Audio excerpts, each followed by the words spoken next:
अस्सलामुअलैकुम बिस्मिल्लाहिर्रहमानिर्रहीम। आज की हमारी वीडियो का टॉपिक है फैक्टर्स एंड एक्सपोनेंट। तो आज की वीडियो में इंशाल्लाह हम डिस्कस करेंगे कि फैक्टर्स क्या चीज़ हैं और एक्सपोनेंट क्या चीज़ हैं। ठीक है, तो इसको स्टार्ट करते हैं। व्हेन टू और more numbers are multiply each of the numbers is called a factor of the product. जब कभी भी दो नंबर्स को मल्टीप्लाई किया जाता है, जब कभी भी दो नंबर्स को आप मल्टीप्लाई करें, और जाहिर सी बात है जब आप मल्टीप्लाई करेंगे तो उन दोनों नंबर्स को, तो आपके पास कुछ ना कुछ आंसर आएगा, प्रोडक्ट आएगा। तो वो दो नंबर्स उस प्रोडक्ट के क्या कहलाएंगे? फैक्टर्स कहलाएंगे। ये बात मैंने यहाँ लिखी है। व्हेन टू और मोर नंबर्स, दो या दो से ज़्यादा नंबर्स को जब आप मल्टीप्लाई करें और फिर आपको एक प्रोडक्ट मिले, तो उस प्रोडक्ट जो आपको मिला है उसके अंदर जो नंबर्स को हमने मल्टीप्लाई किया है वो नंबर्स उस प्रोडक्ट के क्या कहलाते हैं? फैक्टर्स कहलाते हैं। Example, late consider the number 12। हम एक नंबर 12 को कंसिडर करते हैं और इस 12 की, लेट सपोज ये 12 हमारे पास प्रोडक्ट है, हमने कुछ नंबर्स को मल्टीप्लाई किया और उसका आंसर आया 12। तो ये 12 किन किन नंबर से मल्टीप्लाई होकर आ सकता है? तो वो तमाम नंबर जिसके क्या कहलाएंगे? फैक्टर्स कहलाएंगे। फैक्टर्स को हम जो है एक इस तरह से भी डिस्क्राइब कर सकते हैं कि ये छोटे छोटे पीसेज हैं नंबर्स के जिनको हमने मल्टीप्लाई किया है, ठीक है, और बदले में हमें क्या मिला? 12 मिला। The factor of 12 are 1 2 3 4 6 and 12। तो 12 के जो फैक्टर्स हैं, मतलब 12 जिन नंबरों से मल्टीप्लाई होने के बाद 12 हम बना सकते हैं, वो नंबर्स कौन कौन से हैं? 1 2 3 4 6 और 12 है। लेट सपोज अगर मैं 1 को 12 से मल्टीप्लाई करूं तो जब भी 12 आएगा। मैं 2 को 6 से मल्टीप्लाई करूं जब भी 12 आएगा। मैं 3 को 4 से मल्टीप्लाई करूं जब भी 12 आएगा। तो ये जो 1 और 12 को मल्टीप्लाई किया, दो नंबर्स को मैंने मल्टीप्लाई किया और जो प्रोडक्ट मिला वो 12 था। तो ये जो नंबर्स हैं जिनको मैंने मल्टीप्लाई करके ये प्रोडक्ट लेकर आया हूँ, ये नंबर्स क्या कहलाते हैं? इस प्रोडक्ट के फैक्टर्स कहलाते हैं। जैसे 1 और 12 इसका फैक्टर है, 2 और 6 इसका फैक्टर है, 3 और 4 इसका फैक्टर है। इस चीज़ को कहते हैं फैक्टर्स।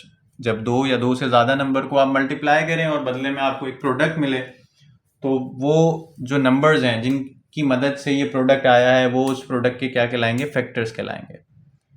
इसी तरीके से अब हम मजीद आगे बात करते हैं कि एक्सपोनेंट क्या चीज़ होती है।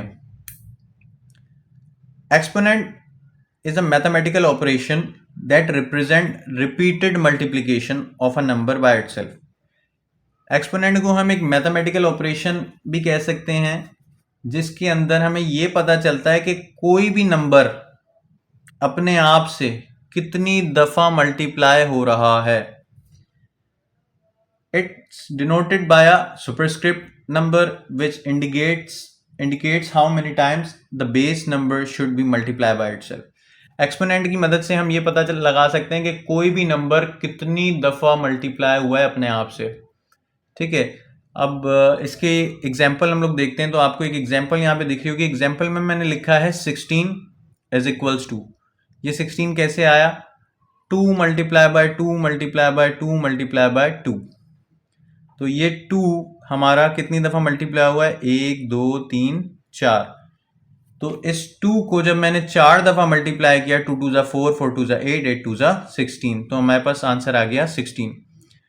इसको एक्सपोनेंट के अंदर किस तरह से लिखते हैं ये देखें। एक्सपोनेंट फॉर्म के अंदर कैसे लिखा मैंने इसको? मैंने लिखा ये 2 है, ये 2 मेरी बेस हो गई, ये दिख रहा है आपको, ये 2 मेरा बेस हो गया। और कितनी दफ़ा मल्टीप्लाई हो रहा है? 4 दफ़ा, तो मैंने 4 लिख दिया। तो इसका मतलब ये है कि ये 2 4 टाइम मल्टीप्लाई हो रहा है अपने आप से, मल्टीप्लाइंग बाय इट सेल्फ। तो 2 मल्टीप्लाई बाय 2 मल्टीप्लाई बाय 2। तो ये ऊपर जो पावर है, पावर भी कह सकते हैं, यहाँ इस पावर को हम लोग एक्सपोनेंट कहते हैं कि ये 2 जो है हमारा बेस है, ये 2 जो है मल्टीप्लाई करना है आपने 4 दफ़ा, मतलब 2 अपने आप से 4 दफ़ा मल्टीप्लाई होगा तो आपको 16 आंसर मिलेगा। उसके बाद यहाँ लिखा हुआ है 9। तो 9 कैसे आया? 3 मल्टीप्लाई बाय 3। तो ये 3 अब बेस है और 3 को कितनी दफ़ा मल्टीप्लाई किया, 1 2, तो ऊपर मैंने लिख दिया एक्सपोनेंट 2, मतलब 2 यहाँ पे एक्सपोनेंट और 3 यहाँ पे बेस। वहाँ पे 4 एक्सपोनेंट था, मतलब 2 4 दफ़ा मल्टीप्लाई हो तो 4 एक्सपोनेंट हो गया। और कौन सा नंबर मल्टीप्लाई हुआ है 4 बार, 2, तो 2 मेरा बेस हो गया। इस तरह 3 यहाँ पे बेस हो गई और कितनी दफ़ा मल्टीप्लाई हुआ, 2 दफ़ा, तो 2 हमारा एक्सपोनेंट हो गया। तो ऊपर वाली जो पावर है इसको एक्सपोनेंट कहते हैं और नीचे जो ये नंबर है इसको बेस कहते हैं। अच्छा, अब यहां पर एक बात है, if n is equals to 0, कभी भी किसी भी नंबर पे पावर अगर 0, लेट सपोज यहाँ 3 पे पावर 0 होती, 2 ना होता, इसको भूल जाए, ठीक है। और हम बात करते हैं कि यहां पर हमारे पास 3 पे पावर 0 होती, तो कभी भी किसी भी चीज पे पावर अगर 0 हो जाए तो it's mean it is equals to 1। तो उसका मतलब ये है कि वो किसके बराबर है, 1 के बराबर है। मैंने यहाँ एग्जांपल लिखी, अगर 4 पे पावर 0 है इसका मतलब क्या है, वो 1 है। अगर 2 पे पावर 0 है तो उसका मतलब क्या है कि वो 1 है। अब इस चीज़ को एग्जांपल के थ्रू मज़ीद जो है डिस्कस करते हैं। एग्जांपल में मैंने लिखा है 3 पे पावर 4, मतलब 3 अब मेरा बेस है और 4 मेरा एक्सपोनेंट है। मतलब इसका ये है, कभी भी कोई चीज़ ऐसे लिखी हुई हो, जैसे अब यहाँ पे मेरे पास लिखा हुआ है 3 पे पावर 4, तो इसका मतलब ये है कि 3 को 4 दफ़ा अपने आप से मल्टीप्लाई करें। बच्चे क्या गलती करते हैं, स्टूडेंट्स क्या गलती करते हैं, स्टूडेंट्स क्या कर देते हैं कि 3 मल्टीप्लाई बाय 4 मतलब 12। नहीं, ऐसा नहीं है। कभी भी किसी चीज़ पे पावर लिखी हुई हो, जैसे 3 पे पावर 4 लिखी हुई, तो इसका मतलब ये कि इस 3 को अपने आप से मल्टीप्लाई 3 बाय इटसेल्फ 4 टाइम। तो यहाँ पे देखिए मैंने ये चीज़ ऐसी लिखी, इज इक्वल्स टू 3 मैंने लिखा, और कितनी दफ़ा लिखना है यहाँ पर, 4 दफ़ा मल्टीप्लाई करना है। तो 3 3 3 3 मल्टीप्लाई हो रहा है, 1 2 3 4, 4 दफ़ा करना था 3 को मल्टीप्लाई, तो 4 दफ़ा कर दिया। 3 3 9 9 3 27 27 3 81। उसके बाद दूसरी चीज़ मैंने यहाँ पे लिखी है -2 पे पावर 6। अब इसका मतलब क्या है कि इस -2 को अपने आप से मल्टीप्लाई करो 6 दफ़ा। किस तरह से, मतलब -2 multiply by -2 multiply by -2 multiply by -2 multiply by -2 multiply by -2। तो अगर हम इसको काउंट करें तो 1 2 3 4 5 6 टाइम जो है इस -2 को अपने आप से मल्टीप्लाई करवा दिया। जैसे हम 4 टाइम 3 को अपने आप से मल्टीप्लाई करवा दिया था, यहाँ -2 को 6 टाइम मैंने आपस में मल्टीप्लाई करा दिया। अब जब इसको सॉल्व किया, अच्छा एक चीज़ यहाँ पर बताता चलूँ कि कभी भी किसी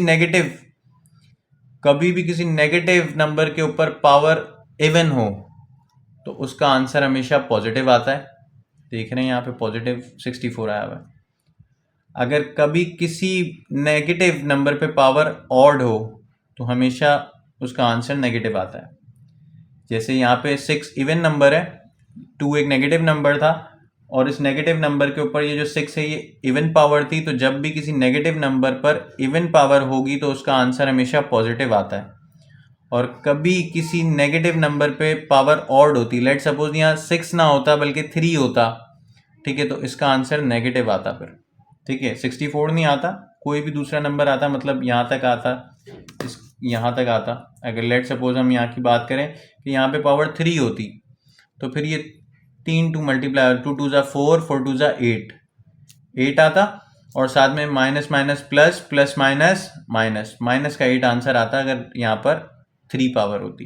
तो ये बात है कि आपको बतानी थी कि कभी भी किसी नेगेटिव नंबर पे पावर इवन हो तो उसका आंसर हमेशा पॉजिटिव आता है, और कभी किसी नेगेटिव नंबर पे पावर ऑड हो तो उसका आंसर हमेशा नेगेटिव आएगा। मतलब इवन है तो पॉजिटिव, इवन पावर होगी नेगेटिव नंबर की तो पॉजिटिव आंसर आएगा, और ऑड पावर होगी किसी नेगेटिव नंबर की तो नेगेटिव आंसर आएगा।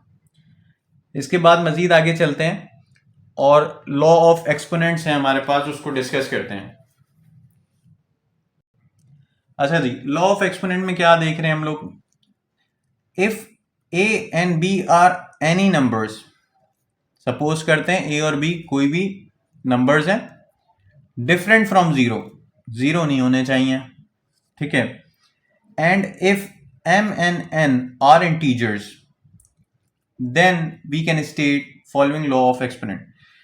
हम सपोज करते हैं कि ए और बी कोई दो नंबर्स हैं और वो जीरो नहीं होने चाहिए, जीरो के अलावा हो, सही है।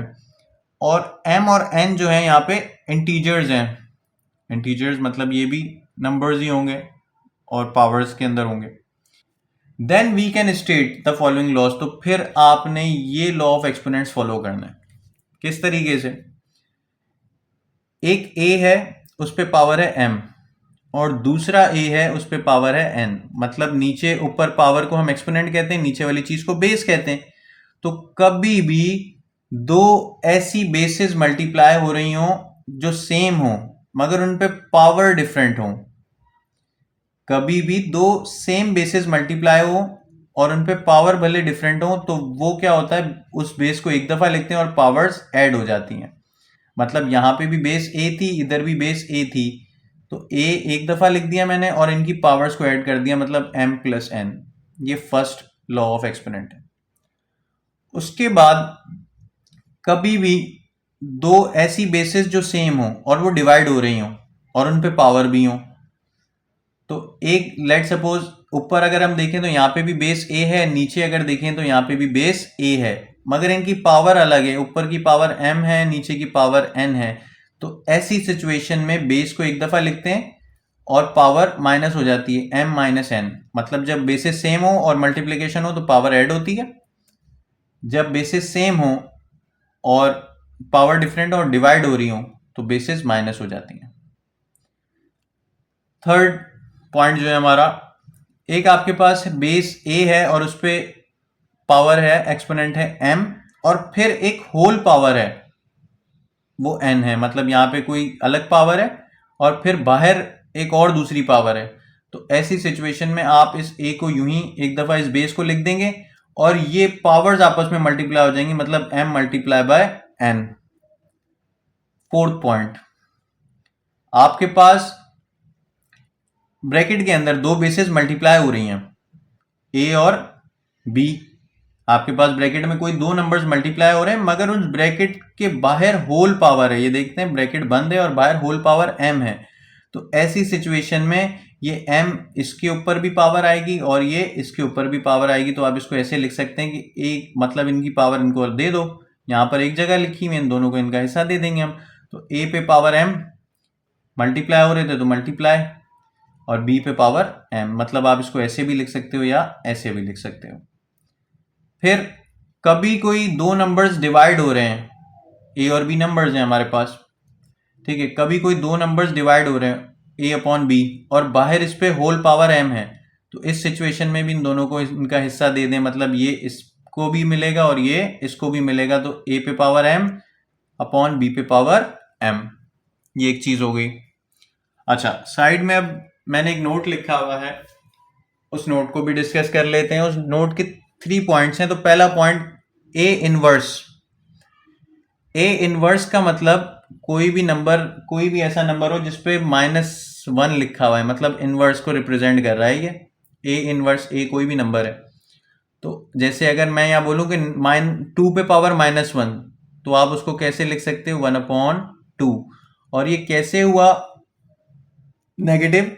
तो अगर यहाँ पे मैं गौर करूं कि इस जगह को अगर आप देखें, इस पे पावर कुछ भी नहीं है इस ए पे, तो इस पे पावर मतलब क्या है, 1 है।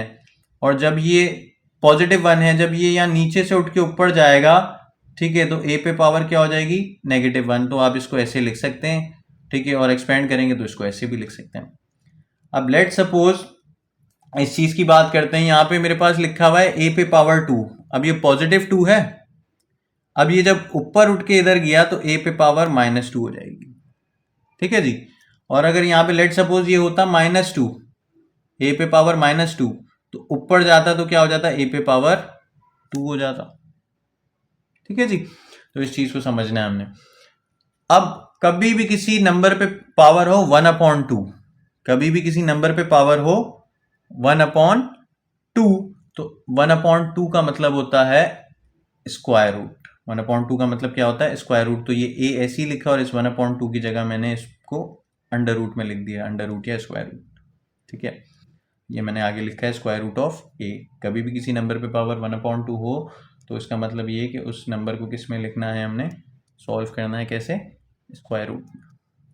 अच्छा, कभी भी किसी नंबर पे पावर 1/3 हो, इस 1/3 का मतलब होता है क्यूब रूट, तो ये ए ऐसे ही लिखा और ये क्यूब रूट बना दिया। क्यूब रूट में यहाँ बाहर हमारे पास 3 आ जाता है, स्क्वायर रूट में सिर्फ सिंपल रूट आता है और क्यूब रूट में यहाँ बाहर हमारे पास छोटा सा 3 आ जाता है। इट्स मीन कि ये क्या है, क्यूब रूट ऑफ ए, उस नंबर का क्यूब रूट है, ए कोई भी नंबर है।